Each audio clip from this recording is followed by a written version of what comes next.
From 1987 comes Deathstalker 2. I was eager to get into this one after the complete enjoyment that I had with part 1.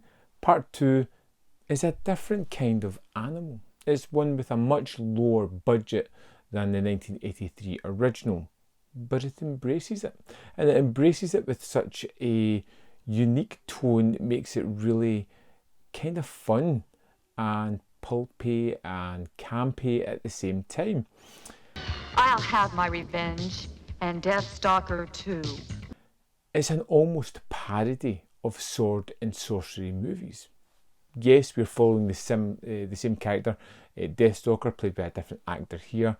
Ordinarily, I don't mind seeing a woman get a good beating if she deserves it. Yeah?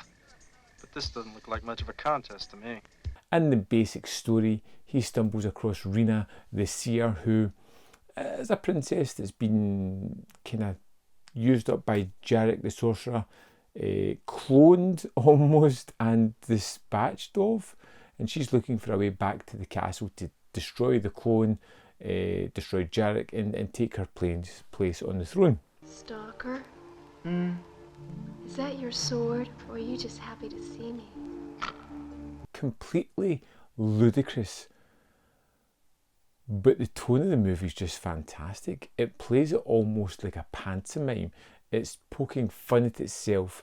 It's a little bit ridiculous. The sets are overly lit and they feel like real sets. They just don't look practical at all.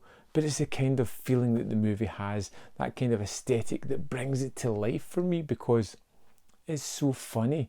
It's so endearing with the silly characters. It has this absolute rocking theme tune that is overused throughout the movie. But it doesn't matter because the theme tune is absolutely wonderful. I adored it. I was always happy to hear it appear, even though it appears often throughout the film. You get the main character here, John Trelski, who plays Deathstalker this time around.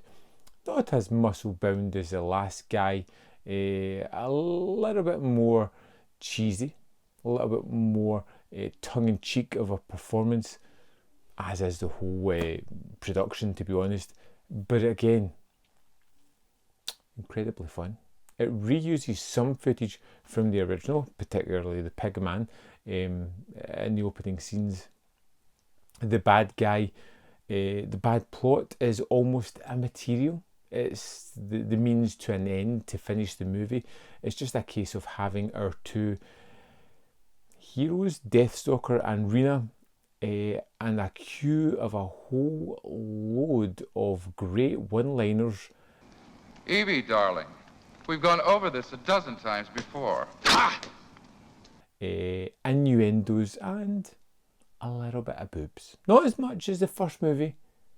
Still more boobs than you're used to seeing in the average movie as well. Deathstalker 2 was really interesting and really a lot of fun because of the change in tone, because it didn't play things as seriously, because it knew its limitations and used that as a kind of jumping board for some great humour throughout the movie, for poking fun at itself, for ridiculous one-liners and some interesting action.